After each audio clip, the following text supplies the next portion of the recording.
Hello guys. So இப்போ matter என்னண்டா, last video நீங்கள் பார்த்துருப்பீங்கன்னு நினைக்கிறேன். பார்க்கலேண்டாக்க போய் பாருங்கன்னு சொல்கிறேன்டா. ரஃபாக என்னண்டா, இந்த சில பேர் இருப்பாங்க எப்படின்னா, மனசில் தோன்றதை அப்படியே பேசுகிறது மட்டும் இல்லாமல் ஃப்யூச்சரிஸ்டிக்காக திங்க் பண்ணுறோங்கிற பேரில் அடுத்த ஃப்யூச்சரில் அடுத்த 5 வருஷம் அடுத்த 10 வருஷம் இப்படி இருக்குன்னு பேசுகிற ஆளுங்களும் இருக்காங்க. அதை பற்றி ஃபுல்லாக கவர் பண்ணியிருக்கேனான்னு தெரில. ஏன்டா வாக் அண்ட் டாக்குங்கும் போது நான் இது வந்து ஸ்கிரிப்டட் கிடையாது. ஸோ இது வந்து ஒரு இதே இல்லாமல் அது எங்கெங்கேயோ அப்படியே போயிட்டு வரோம். அப்படியே அது நம்ம ஒரு டாபிக் எடுத்து ஆரம்பிக்கிறோம் அப்படின்னா அது போகிற போக்கில் அப்படியே போயிட்டு அப்படியே வரட்டும் அப்படிங்கிற ஒரு மைண்ட் செட்டில் தான் அது ஆரம்பிக்கிறது. சப்போஸ் அதில் நான் ஏதாவது ஒன்று விட்டுருக்கேன் அப்படின்னா அது விட்டுருப்பேன், டெஃபினட்டாக விட்டுருப்பேன். நீங்கள் கமெண்ட் பண்ணுறீங்க அப்படின்னாலும், இல்லைன்னாக்கா எனக்கு அதில் அதை மறுபடியும் அதை வந்து இன்னும் சில விஷயங்கள் சொல்ல வேண்டியது இருக்குன்னாலும் நான் வந்து பார்ட் 2 அதுக்குமே போட வாய்ப்புகள்லாம் இருக்கும். போட்டேன்னா அது எப்போன்னு தெரில. மேபி இப்போ தோன்றதுக்கு வந்து அடுத்த ஒரு வருஷம் கழிச்சு கூட நான் வந்து போடலாம். இல்லை இந்த வீடியோவை இப்போலேருந்தே அப்படியே ஸ்டாப் பண்ணிட்டேன். லாஸ்ட் டைம் மாதிரி ஒரு 3 வருஷம் கழிச்சு கூட இது பண்ணலாம். ஸோ ஜஸ்ட் மேட்ரு என்னென்னா, இந்த சேனலில் வர வீடியோஸ்லாம் எப்படி இருக்கும்னா, ஒரு கேஷுவலாக சும்மா ஒரு வாக் அண்ட் டாக்கோ இல்லை ஜஸ்ட் ஒரு ஃப்ரெண்ட்லி டாக் பண்ணுற மாதிரி, ஒரு ஃப்ரெண்டுகிட்ட பேசுகிற மாதிரி ஒரு இது இருக்கலாம் அப்படிங்கிற மாதிரி தான். பட் மெயினான விஷயம், ஒரு டிஸ்க்ளைமர் என்னென்னா, இது வந்து ஒரு ஸ்கிரிப்டட் இது வந்து கிடையாது. இது நான் என்ன பேச போகிறேங்கிறது, என் வாயிலேருந்து என்ன வார்த்தை வருதுங்கிறது கூட எனக்கு வந்து ஒரு செகண்டுக்கு முன்னாடி தெரியாது. சும்மா ஒரு கேஷுவலாக ஃப்ரெண்டுகிட்டலாம் எப்படி பேசுவோமோ, ஒரு இதே இல்லாமல் ஜாலியாக அப்படியே பேசுகிற மாதிரி ஒரு அப்படியே பேசிட்டு போகிறது தான். அதுதான் வந்து இந்த வீடியோவோட ஐடியா.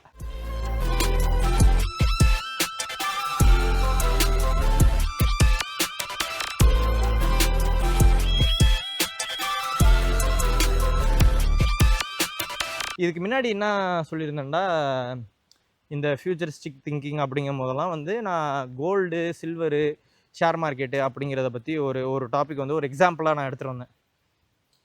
ஸோ அதை பற்றி இன்னும் கொஞ்சம் ஃபுல்லாக போகலாம், அதை பற்றி இன்னும் கொஞ்சம் பேசலாம் அப்படிங்கிற மாதிரி ஒரு ஐடியா இருந்துச்சு. ஸோ அதை பற்றி என்னென்னா, மொதல் விஷயம் என்னன்னாக்கா, எனக்கு வந்து ஒன்றுமே தெரியாது. ஷேர் மார்க்கெட் பற்றியோ சரி, கோல்டை பற்றியோ சரி, இன்வெஸ்ட்மெண்ட் பற்றியோ சரி, எதை பற்றியும் ஒன்றுமே தெரியாது. But I am doing investment. ஆனால் எனக்கு அதை பற்றிலாம் ஒன்றுமே தெரியாது. ஓகே, ஸோ நான் சொல்கிறது வந்து முட்டாள்தனமாக கூட இருக்கலாம். சப்போஸ் அப்படி இருந்துச்சுன்னா கமெண்ட்டில் வந்து என்ன மேட்ரு, இது ப்ராப்பராக எப்படி நடக்குது அப்படிங்கிற மாதிரி ஒரு ஹெல்த்தி டிபேட்டை வந்து நீங்கள் பண்ணுறீங்க அப்படின்னா அதை டைப் பண்ணுங்கள். நான் என்ன பண்ணுறேன்னா, நெக்ஸ்ட் வீடியோவோ இல்லை லாஸ்ட் வீடியோவில் நீங்கள் அது பண்ணியிருந்தீங்க அப்படின்னா, நான் அடுத்த வீடியோ அதை பார்த்துட்டு நான் பண்ணும்போது உங்களோட கமெண்ட்டை வந்து மென்ஷன் பண்ணி நான் வந்து சொல்கிறேன். இது மாதிரி அதை வந்து நம்ம ஒரு எப்படி சொல்கிறது, ஒரு நல்ல ஒரு ஹெல்த்தி கான்வர்சேஷன் மாதிரி நம்ம பேசுவோமே, அதை பற்றி கொஞ்சோண்டு பேசிக்கிட்டு அதை பற்றி அதில் அந்த ஐடியாலஜியில் நம்ம எவால்வ் ஆகிட்டு இது பண்ணுவோமே, நல்லா இருக்கும்னு நினைக்கிறேன். So gold, silver, share market இதை பற்றி ஒரு விஷயம் என்னென்னா, நான் அதிகமாக யூடியூப் வந்து அதிகமாக பார்ப்பேன். அதில் உள்ள இன்ஃபர்மேஷன்லாம் அதிகமாக கன்சியூம் பண்ணுவேன்னு வச்சுக்கோங்களேன். எனக்கு அது கொஞ்சம் பிடிக்கும். ஸோ அதை பார்க்கும்போது நான் இது மாதிரி இன்வெஸ்ட்மெண்ட்டை பற்றியும் இதை பற்றியும் அதிகமான வீடியோஸ்லாம் பார்ப்பேன். அதில் பல பேர் வந்து சொல்கிறாங்க, கோல்டு வந்து ஏறிடுச்சு, அது ஏறிக்கிட்டே தான் இருக்கும், அது இறங்கவே இறங்காது. Okay okay okay fine. But இதில் ஏன் பாயிண்ட் என்னென்னா, கோல்டு ஏறிடுச்சு, எந்த அளவுக்கு ஏறி இருக்குண்டா 40% ஏறி இருக்குது.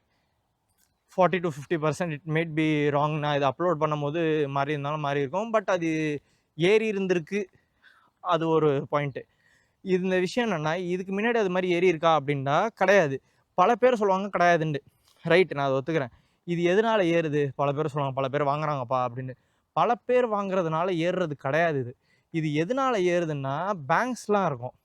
ஓகே, முக்கியமான பேங்க்ஸ்லாம் இருக்கும். அந்த ஒரு நாட்டுக்கு முக்கியமான பேங்க்லாம் இருக்குது பார்த்தீங்கன்னா, அந்த மாதிரி பேங்க்கு வந்து அவங்களோட ரிசர்வ்ஸ்க்கு வந்து இது எடுத்து வச்சுக்குவாங்க. அது என்னென்ன காரணம் அப்படிங்கிறது இன்னும் எனக்கு தெரில. அது ஏதாவது ஒரு ரீசன் இருக்கலாம். பட்டு எனக்கு தெரிஞ்ச வரைக்கும் அவங்க என்ன சொல்கிறாங்கன்னா, இந்த டாலரில் உள்ள நம்பிக்கை போச்சுன்னா கோல்டில், அதாவது இந்த டாலர் தான் வந்து இப்போ யுனிவர்சல் கரன்சியாக மாதிரி இருக்குது. இந்த யுனிவர்சல் கரன்சி மேலே ஒரு சந்தேகம் வருது. எதனால் வருதுன்னாக்க, ஜோ பைடன் வந்து என்ன பண்ணிட்டாருன்னா, ரஷ்யாவுக்கும் யுக்ரைன் ப்ராப்ளம்னு நினைக்கிறேன். அப்போ வந்து ரஷ்யாவுக்கிட்ட வந்து என்ன சொல்லிட்டாங்கன்னா, இல்லை எங்களோட காசை நீங்கள் யூஸ் பண்ணக்கூடாதோ, இல்லைனாக்கா அது வந்து ஏதோ சம்திங், ஏதோ பேன் மாதிரியோ சம்திங் ஏதோ ஒன்று வந்து போட்டிருக்காங்க. அதை பற்றி எனக்கு ஃபுல் நாலேஜ் இல்லை. ஐ மீன் அதை பற்றி எனக்கு அதிகமாக நாலேஜ் தேவைப்படலை. சப்போஸ் தேவைப்பட்டால் அதை பற்றி பார்க்குறேன். பட் மேட்ரு என்னென்னா, அவங்க வந்து அவங்கள அதை ஃபுல்லாக ஆக்சஸ் பண்ண முடியாத அளவுக்கு ஒரு இதை வந்து பண்ணிட்டாங்க. ஸோ அதனால என்ன ஆயிடுச்சுன்னா, டாலர் மேலே உள்ள ட்ரஸ்ட்டு வந்து எல்லாருக்கும் மக்களுக்கு வந்து கம்மியாயிடுச்சு. மக்களுக்கு டாலர் மேலே உள்ள ட்ரஸ்ட்டு வந்து கம்மியானதில் என்ன ஆயிடுச்சுன்னா, எல்லா கவர்மெண்ட்டும் வந்து என்ன பண்ணிட்டாங்க, கோல்ட வந்து கொஞ்சம் நாட ஆரம்பிச்சுட்டாங்க. அது மட்டும் இல்லாம, உங்களுக்கு நீங்க இத பத்தி முன்னாடியே உங்களுக்கு கோல்ட பத்திலாம் தெரிஞ்சிருந்தா தெரிஞ்சிருக்கும். இந்த அன்சர்டனிட்டி இருந்தாவே இது நடக்கும் அப்டின்ட்டு. அதுவும் உண்மதான். அன்சர்டனிட்டினா இந்த பிரச்சனை, வார் அது இது. இந்த மாரி விஷயங்களும் நடக்குது. அதுவும் ஒரு காரணம். இந்த மாரி கோல்டோட பிரைஸ் ஏறுறதுக்கு. ரொம்ப நடக்க முடியல. உட்காந்து அப்படியே சும்மா பேசுவோம். நல்லா இருக்குன்னு நினச்சேன் இந்த இது ஒரு மாதிரி க்ரீனரியா. ஸோ இந்த பார்க்கில் சும்மா இப்போ தான் ஒரு வாக் போயிட்டு இது பண்ணலாம் அப்படின்ற ஒரு ஐடியா. ஸோ மேட்ரு என்னென்னா, அன்சர்டனிட்டினாலையும் கோல்டு வந்து ஏறும். ஓகே, கோல்டோட ஒன் ஆஃப் த மெயின் விஷயம் என்னென்னா, கோல்டை வந்து நம்ம ஒரு கரன்சியாக நம்ம வந்து பார்க்குறோம். சில்வராக அதெல்லாம் அப்படி பார்க்குறது கிடையாது. சில்வர்லாம் நம்ம என்ன பண்ணோம்னா, சில்வருக்கெலாம் வந்து இண்டஸ்ட்ரியல் யூசேஜ்லாம் இருக்குது. ஆனால் கோல்டு வந்து அப்படி கிடையாது. கோல்டு வந்து மேபி இருக்கலாம், லைட்டாக இருக்கலாம். I think so. கோல்டு வந்து லைட்டாக இருக்குது. பட் சில்வர் அளவுக்கு அதிகமாக யூசேஜ் வந்து கிடையாது. அதனால என்ன ஆகுது, இருந்தாலும் கோல்டு வந்து ஏறுது. யூசேஜ் கம்மிங்கிற இருந்தாலும் கோல்டு ஏறுதுன்றக்க ஒரு 2-3 விஷயம் இருக்குது. நம்ம ஊரில் எமோஷ்னலாக வந்து, இந்தியாவில் சொல்கிறேன், எமோஷ்னலாக வந்து அதிகமான பேர் வந்து எமோஷ்னலாக இந்த கோல்டு வந்து ஒரு ப்ரைடாக நினச்சி, அது மட்டும் இல்லாமல் ஒரு சேஃப்டியாக நினச்சி கோல்டை வாங்குறது இருக்குது. முன்னாடியே வந்து சொல்லுவாங்க, இது மாதிரி பொண்ணுலேயும் பொண்ணுலேயும் போடுறது வந்து எப்பயுமே நஷ்டத்தை கொடுக்காதா, ஏதோ அது மாதிரி சொல்லுவாங்க. ஸோ நம்மளுக்கு டிஃபால்ட்டாகவே பார்த்திங்கன்னா, நம்ம வந்து முன்னாடிலேருந்தே ஃபண்டமெண்டலாகவே நம்ம வந்து கோல்டை வந்து நம்ம ட்ரஸ்ட் பண்ணுறது, லேண்டை வந்து ட்ரஸ்ட் பண்ணுறது ஒன்று இருக்குது. லேண்ட் எடுத்துட்டோன்னா, இப்போ லேண்டை பற்றி ஒன்று சொல்லி ஆகணுமா? லேண்டை பொறுத்த வரைக்கும் பார்த்தீங்கன்னா, இந்த ரியல் எஸ்டேட் இதெல்லாம் பண்ணுவாங்க. எனக்கு தெரிஞ்ச வரைக்கும் லேண்டில் வந்து ஒரு மெட்ரிக் இருக்கிற மாதிரி எனக்கு தெரில. அதாவது இவ்வளோ ஸ்கொயர் ஃபீட் இது வந்து இவ்வளோ தான் போகணும் இந்த வருஷம் அப்படிங்கிற மாதிரி ஒரு லாஜிக் இருக்கிற மாதிரி தெரில. பட் வேறஸ் கோல்டு பார்த்தீங்கன்னா, கோல்டு வந்து இப்போ 1 கிராம் கோல்டா 13,000 ரூபா 12,000 ரூபா அப்படிங்கும்போது, வி நோ தட் மெட்ரிக் இந்த இதுக்கு வந்து இவ்வளோ தான் அப்படிங்கிறது தெரியும். இப்போ ஒரு ஷேர்ண்டா கூட இந்த ஷேரோட ப்ரைஸ் இது அப்படிங்கிறது நம்மளுக்கு தெரியும். அதை நம்ம எப்படி அது வந்து கரெக்டான ஷேராக, ஐ மீன் கரெக்டான ரேட்டாக தப்பான ரேட்டான்னு எப்படி கணக்கு போடுவோம்னா, இதுக்கு முன்னாடி எவ்வளோ விற்றுருக்காங்க, அவங்களோட பர்ஃபார்மன்ஸ் எப்படி இருந்திருக்கு அந்த கம்பெனி, அப்படிலாம் அனலைஸ் பண்ணி நம்ம வைப்போம். ஓகே, எதை பார்க்குறோங்கிறத பொறுத்த ஒரு கம்பெனியோ இல்லை ஒரு பேங்க்கோ எதை பார்க்குறோங்கிறத பொறுத்தோ. ஆனால் அது மாதிரி வந்து அவனை வந்து சொல்லி அதனால இந்த ப்ரைஸ் ஏறிடுச்சு இல்லை இறங்கிடுச்சு, அதாவது இந்த தான் எங்களோட எக்ஸ்பெக்டேஷன். இப்போ ஃபார் எக்ஸாம்பிள் இப்போ கார் இது வச்சுக்கலாம், ஏதோ ஒரு காரோட ஷேரு ஜென்ரலாக நான் சொல்கிறேன், ஏதோ ஒரு கார் கம்பெனியோட ஷேரு, அந்த கார் வந்து அந்த அளவுக்கு விற்றா, அவங்க எதிர்பார்க்குற அளவுக்கு விற்றாலோ இல்லை லாஸ்ட் டைம் எவ்வளோ விற்றுருக்கோ அந்த இதுக்கு மேலே விற்றாவோ இவங்க வந்து எக்ஸ்பெக்டடு அளவுக்கு போயிருக்கு அப்படிம்பாங்க. அதுக்கு மேலே விற்றுருக்குண்டாக்கா அந்த இது வந்து ஏற வாய்ப்பு இருக்குது, அந்த கம்பெனி வந்து ஏற வாய்ப்பு இருக்குது. ஆனால் அதுக்கு மேலே விற்கலை, அதை விட கம்மியாக விற்கிது, இல்லை இந்த தடவை கம்மியாக தான் விற்கும் ஆனால் இவ்வளோ விற்கும் அப்படின்னு அவங்க சொல்கிறாங்கன்னா, அந்த அளவுக்கு இல்லாமல் அதை விட கம்மியாக விற்கிது அப்படின்னா அவங்களோட ரேட்டு வந்து கம்மியாகும், அந்த ஷேரோட ரேட்டு வந்து ஃபாலோ ஆகணும். ஏன்னா அவனை என்ன எக்ஸ்பெக்ட் பண்ணாங்களோ அவனை எக்ஸ்பெக்ட் பண்ணது நடக்கலை, அங்கே ஒரு நெகட்டிவ் விஷயம் வந்து நடக்குது. ஓகே, அந்த இதுதான் வந்து மேட்ரு. ஆனால் ரியல் எஸ்டேட்டை பொறுத்த வரைக்கும் இதுதான் எக்ஸ்பெக்டடு இது அப்படிங்கிற ஒன்று இருக்கிற மாதிரி வந்து எனக்கு தரல. அப்படி இருந்துச்சு உங்களுக்கு முதல்ல ரியல் எஸ்டேட் பேஸ்டில் உங்களுக்கு எக்ஸ்பீரியன்ஸ் இருக்குது, இது வந்து நான் சொல்கிறது தப்பு அப்படின்னா அது வந்து நீங்கள் கொஞ்சம் அது என்னெல்லாம் டேட்டாஸ்லாம் இருக்கோ அதை பேக் பண்ணி நீங்கள் வந்து அதை போடுங்க. அதை பார்த்துட்டு அடுத்த வீடியோவோ இல்லை எந்த வீடியோவில் நான் எந்த வீடியோ எடுக்கிறதுக்கு முன்னாடி நான் அதை பார்க்குறேன்னா அதை வந்து மென்ஷன் பண்ணி நான் வந்து சொல்கிறேன். எனக்கு மற்றவங்களுக்கு வந்து தப்பாக போய் சேர்ந்துடக்கூடாது, ரைட்டா? இது வந்து எனக்கு முடிஞ்ச அளவுக்கு எனக்கு தெரிஞ்ச நாலேஜை வச்சு இது கரெக்டாக நான் எடுத்துகிட்டு போகணும் அப்படின்னு பார்க்குறேன். ஸோ அப்படி இருந்துச்சுன்னா நீங்கள் வந்து சொல்லுங்கள். ஸோ இப்போ கோல்டு பொறுத்த வரைக்கும் கோல்டு ஏன் ஏறுதுன்னு நம்ம சொல்லிகிட்டு இருந்தோம். கோல்டு ஏன் ஏறுதுன்னா எமோஷ்னல் வைஸ் மக்களுங்க வாங்குறது நம்மளை மாதிரி ஒரு நார்மல் பீப்புள்ஸ் வந்து வாங்குறது காரணம் எமோஷ்னல் வைஸ் இது மாதிரி கோல்டு வேணும், ஒரு ஃபேமிலி கல்யாணம்டா ஓகே எல்லாத்துக்குமே வந்து கோல்டு வாங்கணும் அப்படின்னு இருக்குது. வெளிநாட்டிலலாம் பார்த்தீங்கன்னா கோல்டை வச்சு பெருசாலாம் ஒன்றுமே பண்ண மாட்டாங்க. ஒரு கல்யாணத்துக்கு வந்து கோல்டு இவ்வளோ இது கொடுக்குறது அது மாதிரிலாம் ஒன்றுமே கிடையாது. ஒரு பொண்ணு வந்து அதிகமாக கோல்டை வந்து நம்ம ஊர்லாம் பார்த்தீங்கன்னா கோல்டுக்கு வந்து ஒரு பெண் சைடில் பார்த்தீங்கன்னா அதிகமாக வந்து அதுக்கு ஒரு வேல்யூ கொடுப்பாங்க. ஆனால் ஆனால் வெளிநாட்டில் பார்த்தீங்கன்னா அது மாதிரிலாம் அதிகமாக நகையை போட்டுக்கிட்டு காதில் தோடு இது மாதிரிலாம் இருக்க மாட்டாங்க எனக்கு தெரிஞ்சு. நான் பார்த்த வரைக்கும் அப்படிலாம் இல்லை. ஸோ இதுவும் ஒரு காரணம். ஆனால் அதெல்லாம் ரொம்ப கம்மியான ரீசன் தான். உண்மையான ரீசன் என்னென்னா பேங்க்ஸ் வந்து அதிகமாக வாங்குது. ஸோ கோல்டு வந்து எப்பயுமே ஏறிக்கிட்டே தான் இருக்குமா அப்படின்னா பார்ஷியலி உண்மை, பார்ஷியலி தப்பு. ஏன் நான் அதை சொல்கிறேன்னா, நீங்கள் கோல்டோட சார்ட்லாம் வந்து இதில் இருக்கும், கூகுள்லாம் இருக்கும். கோல்டோட சார்ட் இருக்காது, நான் என்னென்னு உங்களுக்கு வந்து இமேஜ் வந்து டேக் பண்ணுறேன். அந்த இதில் பார்த்தீங்கன்னா கூட அப்படியே நடப்போம். என்னாக்கா வெயில் அதிகமாகிடுச்சு. கோல்டோட சார்ட் இருக்குது, அதை நீங்கள் பார்த்தீங்கன்னா கூட தெரியும். அது ஒரே நேராக ராக்கெட் மாதிரி ஏறிக்கிட்டேவோ இல்லை ஒரு ஸ்ட்ரெயிட் லைனாகவோலாம் இருக்காது. அது வந்து ஏறவும் செய்யும், கொஞ்ச நாளில் வந்து இறங்காது. ஆனால் அது வந்து ஸ்டாக்காயும் இருக்குது. பல வருஷம் அது வந்து இருந்த இடத்துலையே கூட இருந்திருக்கு. ஸோ கோல்டு வந்து பல பேர் வாங்க சொல்கிறாங்க, வாங்கணும்னு சொல்கிறாங்க அப்படின்னா அதுக்கெலாம் ரீசன்லாம் இருக்குது. ஆனால் நீங்கள் இன்வெஸ்ட்மெண்ட் பண்ணுறீங்க, அதை வந்து நீங்கள் ரிஸ்க் எடுக்க தயார். ரிஸ்க் எடுக்கன்னா நீங்கள் வந்து லாபத்துக்காக இன்வெஸ்ட் பண்ணுறதுன்னு ஒரு கான்செப்ட் இருக்குது பார்த்தீங்களா? அந்த லாபத்துக்காக நீங்கள் இன்வெஸ்ட் பண்ணுறீங்கன்னா என்னை பொறுத்த வரைக்கும் நீங்கள் பெட்டர் ஒரு லாங் டேர்ம் தான் நான் பண்ணுறது. லாங் டேர்ம்ங்கிறதுனால நான் லாங் டேர்ம் மட்டும் தான் சொல்லுவேன். ஷார்ட் டேர்ம்லாம் நான் நம்புறது கிடையாது. ஸோ லாங் டேர்மில் நீங்கள் பண்ணுறீங்க அப்படின்னா லாங் டேர்மில் வந்து நீங்கள் வந்து ஒரு ஷேரை வந்து வாங்குறீங்கன்னா ஒரு 5 வருஷம் 10 வருஷம் அந்த மாதிரி ஒரு ரேஞ்சில் வந்து நீங்கள் அதில் இன்வெஸ்ட் பண்ணிங்கன்னா உங்களுக்கு லாபம் கிடைக்கிறதுக்கு வாய்ப்பு அதிகம், ரைட்டா? ஆனால் அது நான் சொல்லிட்டேங்கிறதுனால லாபம் கிடச்சிரும் அப்படின்னு கிடையாது. ஸோ அது நீங்கள் எப்படி ட்ரை பண்ணணுன்னா, நீங்கள் வந்து அந்த ஷேர் வந்து அவ்வளோ வருஷமும் தாங்கம்மா, முதல்ல அந்த கம்பெனி உயிரோடு இருக்கமா. ஏன்னா 5 வருஷங்கிறது ஒரு 5 வருஷம் 10 வருஷங்கிறது ரொம்ப பெரிய டைமிங். ஒரு 3 மாதத்துலலாம் ஒரு கம்பெனி வந்து பேங்க்ரப்ட் ஆகிறதுக்கெலாம் வாய்ப்பு இருக்குது. அதாவது திவாலா ஆவாங்கள்ல, அது மாதிரிலாம் அந்த இழுத்து முட்டு போகிறதுக்கெலாம் வாய்ப்பு இருக்குது. So it's on your risk. நீங்கள் வந்து அதெல்லாம் அனலைஸ் பண்ணிட்டு அதை வந்து பார்த்து இது பண்ணணுன்னு தான் நான் சொல்லுவேன். ஆனால் ஷேரில் நீங்கள் இன்வெஸ்ட் பண்ணும்போது எப்படின்னா, அவனை வந்து கொடுக்கறதுக்கு ஒன்று இருக்கும். They are selling something. இப்போ நீங்கள் ஒரு கடை வைக்கிறீங்க அப்படின்னா, நீங்கள் வந்து இப்போ ஒரு டீ கடை வைக்கிறீங்கன்னா அந்த டீயை நீங்கள் விற்கிறீங்க, ரைட்டா? நீங்கள் அந்த டீயை விற்கிறதுனால டீயை வாங்குறதுக்குன்னு வருவாங்க. யூ ஹேவ் சம்திங் டு செல். ஆனால் அதை நீங்கள் செல் பண்ணுறது வந்து இப்போயுமே வேலிடான்னு பார்க்கணும். வீட்டில் எல்லாருமே டீ போட ஆரம்பிச்சிட்டாங்க அப்படின்னா டீ கடை நீங்கள் வைக்கிறீங்க அப்படின்னா பிரோஜனமே கிடையாது. ஏன்டா எல்லாரும் தான் வீட்டில் டீ போடுறது தான் கம்ஃபர்டபுளாக இருக்காங்களே, அப்போ நீங்கள் டீ கடை போட்டு யூஸ் இல்லை. ஆனால் எப்போ வந்து உங்களுக்கு டீ வந்து அவங்களுக்கு விருப்பம் இல்லையோ, வீட்டில் குடிக்கிறதுக்கு வெளியில் வந்து ஒரு கேஷுவல் வாக்கில் ஒரு ஃப்ரெண்டோடையோ, they have something to sell. உங்களுக்கு அது தேவையாக இருந்தால் இன்னும் மக்களுக்கு வந்து அது தேவைன்னு இருந்துச்சுன்னா அதை வந்து வாங்க வருவாங்க. Your business is still alive. ஆனால் அது வந்து மக்களுக்கு தேவையில்லைன்னு ஆயிடுச்சுன்னா அந்த பிஸ்னஸ் வந்து செத்துக்கிட்டு இருக்கு. It's dying. Better to exit faster. Okay, நீங்கள் நஷ்டத்தில் இருக்கீங்களோ எண்ணத்தில் இருக்கீங்களோ மேட்டர் கிடையாது. மக்களுக்கு வந்து அது விருப்பம் இல்லை, அது தேவைப்படலை அப்படின்னா பெட்டர் டு எக்ஸிட் ஃபாஸ்டர்.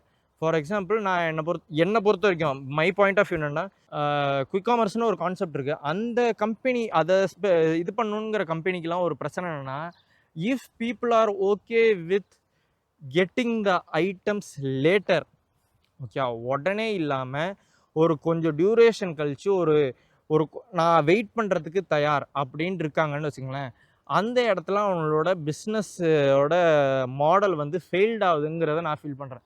அப்போ என்ன ஆகுதுன்னா, I will wait. I can call the restaurant. அந்த ரெஸ்டாரண்ட் கால் பண்ணி அவங்களே நீங்கள் எடுத்துகிட்டு வாங்க அப்படின்னு சொல்லி, தம்பி ஒரு மணி நேரம் ஆகும்ப்பா 2 மணி நேரம் ஆகும்ப்பா அப்படின்னா I can be fine with it. அப்போ வந்து ஸ்விக்கி ஜொமேட்டோவோ இல்லை எந்த மாதிரி காமர்ஸ் இது பண்ணுதோ அதெல்லாம் வந்து ஃபெயில்டாக வாய்ப்பு இருக்குது அப்படிங்கிறத தான் நான் ஃபீல் பண்ணுறேன். Unless and until they change their model.